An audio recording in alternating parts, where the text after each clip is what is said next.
The Book of Enoch speaks of the Watchers, fallen angels who descended to earth, took human wives, and fathered the Nephilim, mighty giants of old. But what happened to the women who bore these forbidden children? Were they punished?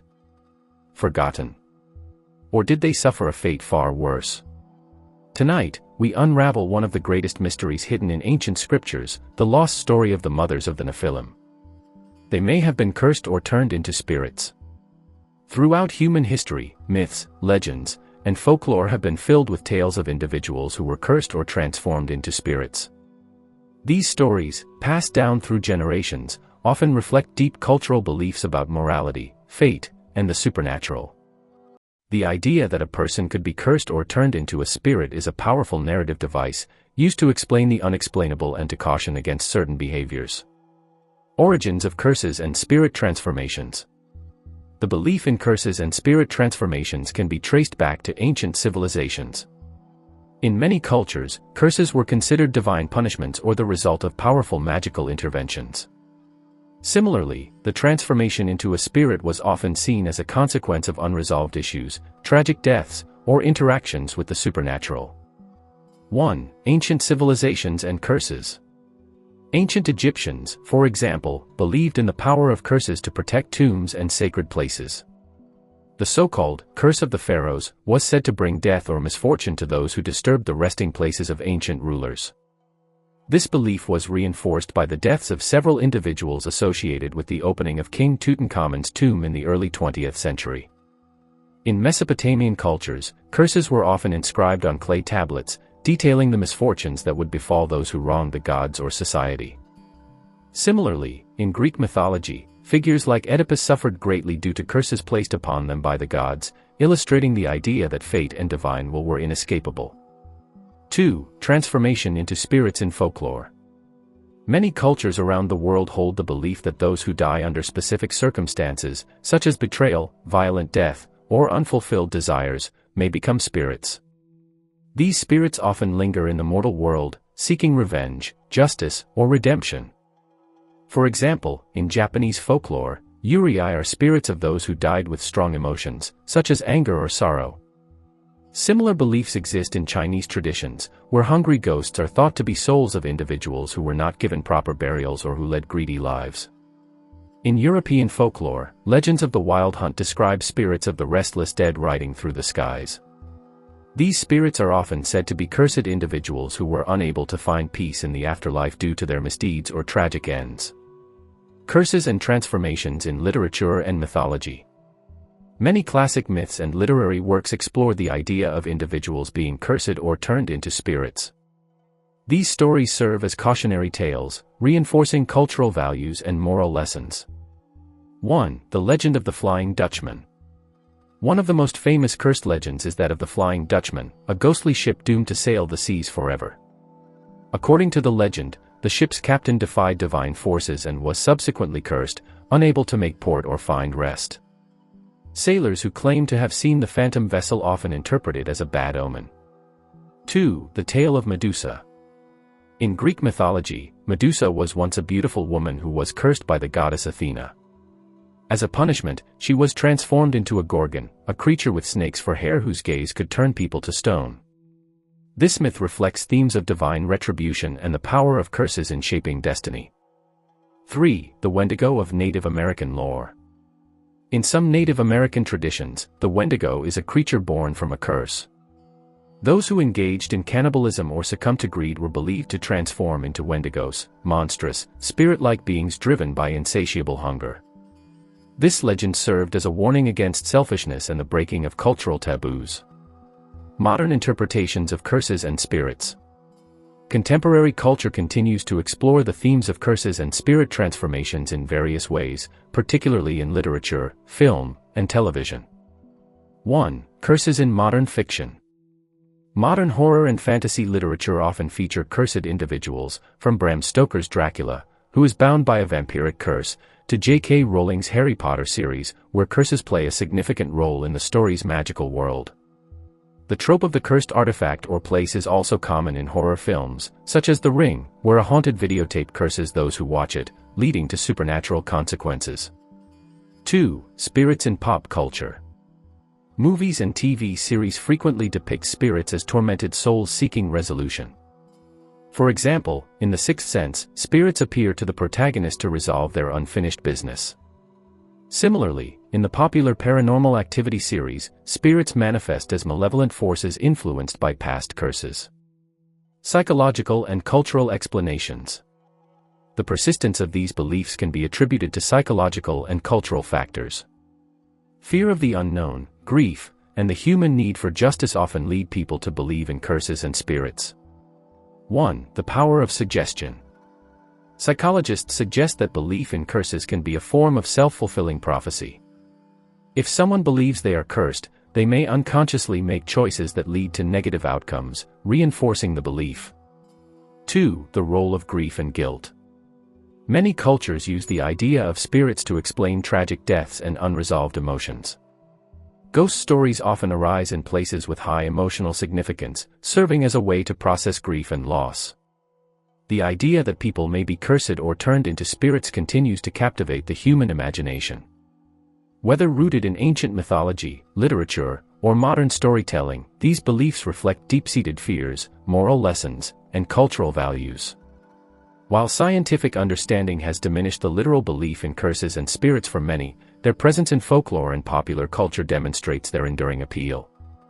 Whether as a warning against wrongdoing, an explanation for misfortune, or a source of supernatural intrigue, the concept of curses and spirit transformations remains a powerful and fascinating aspect of human storytelling. The Book of Giants, Dead Sea Scrolls. The Book of Giants is an ancient Jewish text discovered among the Dead Sea Scrolls in the mid-20th century. It expands upon the brief biblical account of the Nephilim, giant offspring of fallen angels and human women, in Genesis 6 verses 1-4. This work was highly influential in early Jewish thought, particularly within the sectarian community at Qumran. However, it was largely lost to history until its fragments were unearthed in the caves of Qumran, located near the Dead Sea. This text is closely related to the Book of Enoch, particularly the Book of Watchers, 1 Enoch 6-16, which describes the fall of the rebellious angels, Watchers, and their sinful offspring. The Book of Giants provides additional details about the fate of these beings and their catastrophic visions of divine judgment. Historical and textual background. The Book of Giants was discovered among the Dead Sea Scrolls at Qumran, specifically in Cave 1 and Cave 4. The fragments date back to the 2nd century BCE, making it a pre-Christian Jewish document. The Qumran community, likely Essenes, preserved this text alongside other apocryphal and pseudepigraphal works such as 1 Enoch, Jubilees, and the Testament of the 12 Patriarchs. This suggests that the Book of Giants held some theological significance, possibly as part of their unique understanding of angelology, eschatology, and divine judgment. Similar texts were later found in Manichaean literature, indicating that this narrative persisted into late antiquity and influenced other religious traditions. Summary of the narrative. The Book of Giants recounts the events leading up to the destruction of the Nephilim and their fallen angelic fathers. The text primarily revolves around the visions of the giants, their fears of impending judgment, and their failed attempts to avoid divine punishment. 1. The birth and corruption of the giants. The text elaborates on the Genesis 6 account, describing how the fallen angels, Watchers, descended to earth and took human wives. This union resulted in the birth of giant offspring, known for their violence and corruption. These beings, physically immense and powerful, terrorized the earth, consuming resources and even turning to cannibalism. The giants' wickedness increased as they spread war, destruction, and bloodshed, leading to chaos on earth. The text suggests that their actions were not just physical but also moral and spiritual, as they introduced forbidden knowledge and impiety among humanity. 2. The giants' dreams and visions. The central portion of the Book of Giants focuses on the disturbing dreams and visions received by the giants, foretelling their doom. The dreams serve as divine warnings, indicating that God will punish them and their fallen fathers. One of the most prominent figures in this section is Mawai, or Mawai, a giant who receives ominous visions. In one dream, a tablet falls from heaven, inscribed with a message declaring the destruction of the giants. Another vision involves trees being uprooted, symbolizing the eradication of their race. The giants interpret these dreams as signs of divine wrath. Fearing the worst, they seek out their fathers, the Watchers, to understand their fate and possibly prevent their annihilation. 3. Enoch as the intermediary. The giants attempt to contact the prophet Enoch, who, in the Book of Watchers, is depicted as a righteous man taken to heaven and given divine wisdom. The Book of Giants presents Enoch as an intermediary between God and the fallen beings. The giants send Maweh to seek guidance from Enoch. Enoch delivers a grim message, confirming their worst fears: God has decreed their destruction due to their wickedness. He urges them to repent, though it is unclear whether they heed his warning. 4. The judgment and fall of the giants. The climax of the text details the final judgment of the giants. According to Enoch's revelations, divine forces will intervene to rid the world of these corrupt beings. The archangels, Michael, Gabriel, Raphael, and Uriel, are tasked with executing God's judgment. This passage aligns with 1 Enoch, which describes how the archangels imprison the fallen Watchers and unleash a catastrophic flood to cleanse the earth. The giants, unable to escape their fate, perish in the deluge, while their spirits are condemned to wander the earth as evil spirits. Themes and theological significance. The Book of Giants expands on several themes found in other ancient Jewish texts, contributing to our understanding of early Jewish thought. 1. The nature of the giants and the Watchers. The text portrays the Nephilim as not merely physical giants but as morally and spiritually corrupt beings. Their fathers, the Watchers, are depicted as cosmic rebels whose sins impact the entire world. 2. Divine judgment and prophetic warnings. Dreams and visions serve as mechanisms for divine communication. The giants' fear of their impending doom reflects an ancient Jewish understanding of God's justice: sin leads to inevitable punishment. 3. The role of Enoch as a mediator. Enoch's presence in the narrative emphasizes his role as a heavenly scribe and prophet. He delivers God's verdict, reinforcing his importance in early Jewish and later Christian traditions. 4. The fate of the giant spirits. Like 1 Enoch, this text suggests that after their physical destruction, the spirits of the giants remain as malevolent entities, possibly linking them to later Jewish and Christian demonology. Connections to other texts. The Book of Giants shares themes and narratives with several ancient texts, including Genesis 6 verses 1-4, the biblical reference to the sons of God and Nephilim. 1 Enoch, Book of Watchers, provides a more detailed account of the Watchers' descent and their punishment. Jubilees offers another retelling of the fallen angels' corruption of humanity. Manichaean literature. Some fragments found in Central Asia suggest that the Book of Giants was incorporated into Manichaean religious traditions, demonstrating its lasting influence. The Book of Giants is a fascinating and largely lost piece of ancient Jewish literature that expands upon the biblical account of the Nephilim.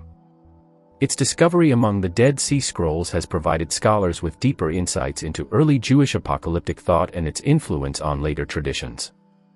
By depicting the downfall of the giants through divine judgment, the text reinforces themes of righteousness, corruption, and ultimate justice.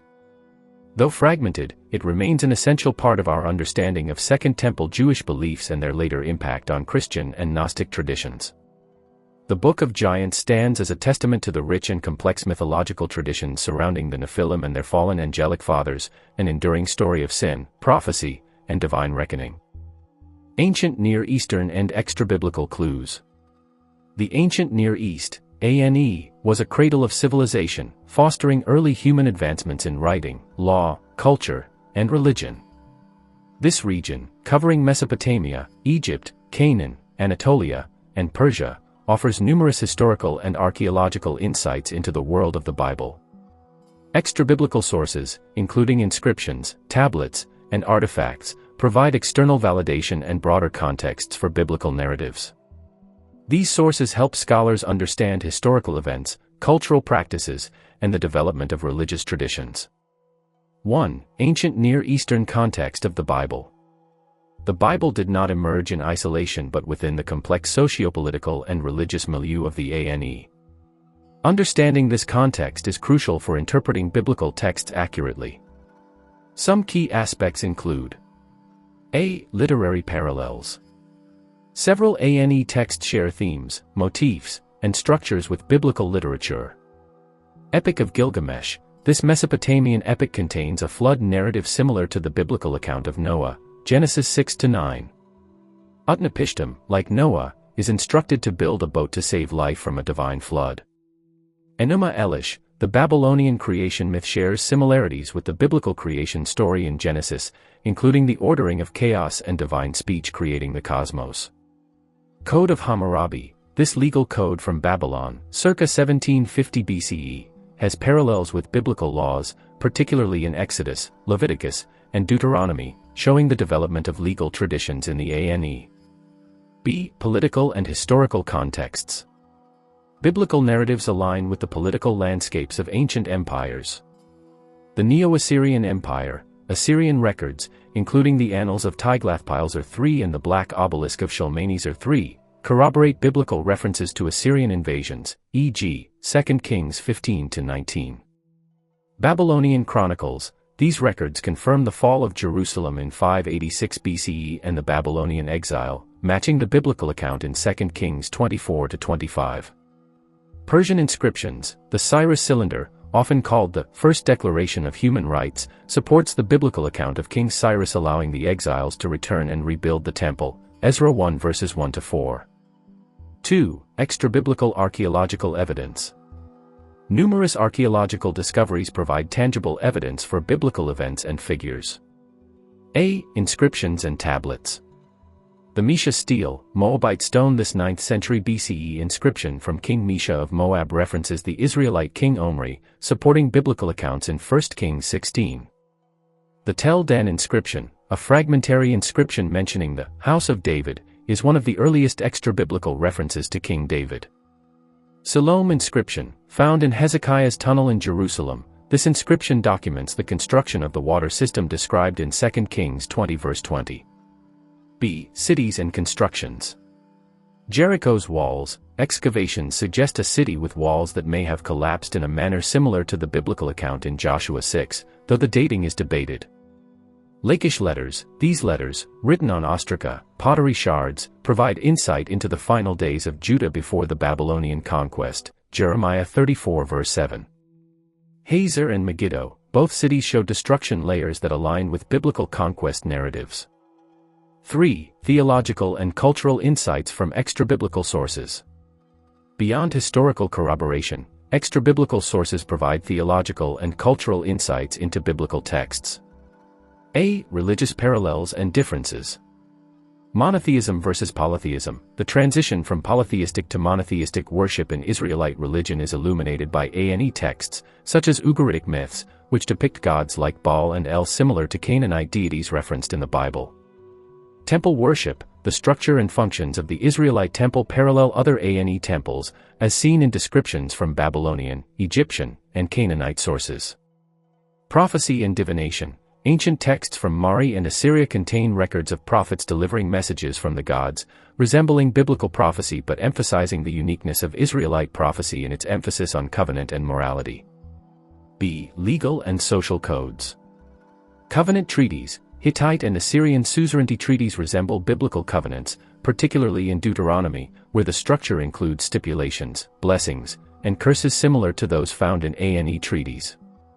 Slavery and social justice. Biblical laws regarding slavery and justice share similarities with Mesopotamian legal codes but also introduce unique ethical concerns, such as the Sabbath rest for slaves, Exodus 23 verse 12. 4. Challenges and controversies. While extra-biblical sources provide valuable insights, they also present challenges. Chronological issues. Some events in the Bible do not align precisely with archaeological findings, leading to debates about dating. Interpretive biases. Some scholars argue that biblical texts were written with theological intent rather than as objective historical records. Absence of direct evidence. Certain key figures and events, such as the Exodus, lack direct archaeological confirmation, though circumstantial evidence exists. The ancient Near East and extra-biblical sources offer essential clues for understanding biblical history, culture, and theology. While these sources validate many aspects of the Bible, they also highlight its distinctiveness in religious thought and ethical teachings. By examining these clues, scholars can better appreciate the complex interplay between the biblical world and its broader historical and cultural environment. The mothers likely perished in the flood. Natural disasters have long been a source of immense human suffering, shaping history and collective memory. Floods, in particular, have been associated with loss, destruction, and transformation. The mothers likely perished in the flood is a poetic or narrative work, hypothetically analyzed here, that encapsulates themes of grief, displacement, resilience, and the weight of memory. This analysis will explore the possible interpretations of the title, its thematic resonance, and the socio-emotional implications embedded within the text. Interpreting the title. The title itself is poignant and evocative. The mothers suggests a specific group of individuals, likely caretakers, nurturers, and symbols of generational continuity. Their likely perishing indicates a tragic uncertainty, a lack of closure regarding their fate. The phrase, "in the flood," suggests both a literal disaster and a metaphorical overwhelming force, possibly representing war, migration, or social upheaval. These elements contribute to an overarching sense of sorrow and loss that sets the tone for the narrative or poem. Historical and cultural contexts. Floods have been a recurring motif in historical and literary texts. From the biblical story of Noah's Ark to the Great Flood of Mesopotamian mythology, floods symbolize both destruction and renewal.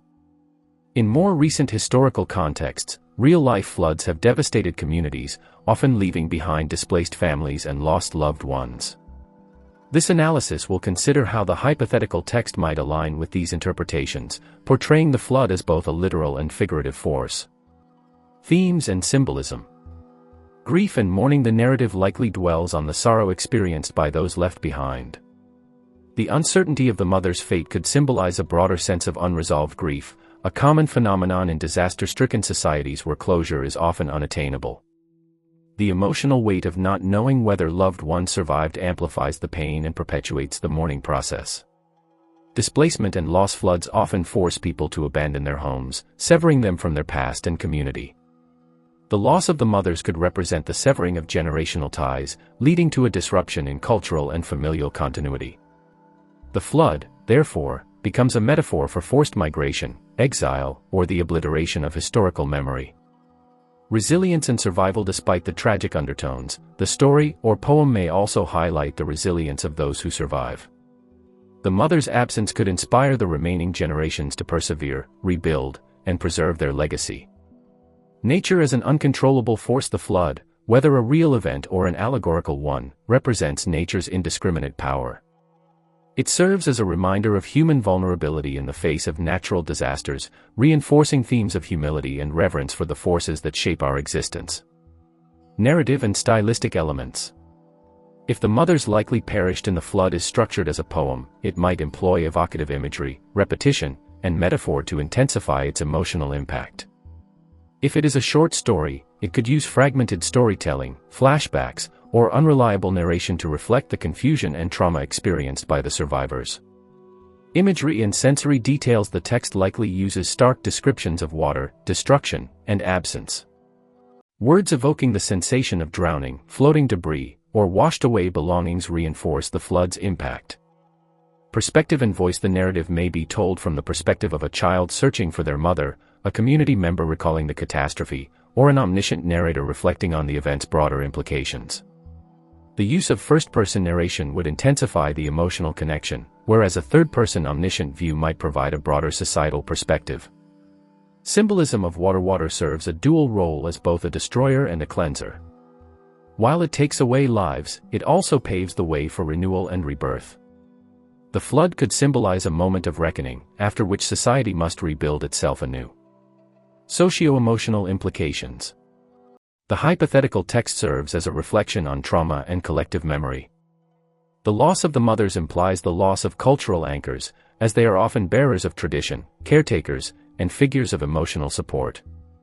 In societies where oral histories and traditions are passed down through maternal figures, their absence signifies a rupture in historical continuity.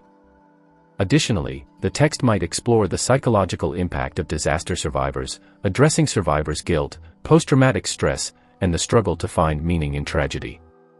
It could also critique societal responses to disasters, whether governments and institutions fail or succeed in providing aid, acknowledgement, and closure to affected families. The mothers likely perished in the flood is a title laden with sorrow, ambiguity, and profound thematic richness. Whether interpreted as a literal event or a symbolic narrative, the text likely offers a meditation on grief, resilience, and the impermanence of human existence. Through its evocative storytelling, it not only memorializes loss but also serves as a testament to the enduring strength of those left to carry forward the memory of those lost. The fate of the Nephilim's mothers remains a chilling mystery, lost in time, buried in ancient texts, and whispered in forbidden lore. Were they punished by divine wrath? Were they erased from history? Or do their spirits still linger, haunting the echoes of forgotten ages? What do you think truly happened? Let me know in the comments below.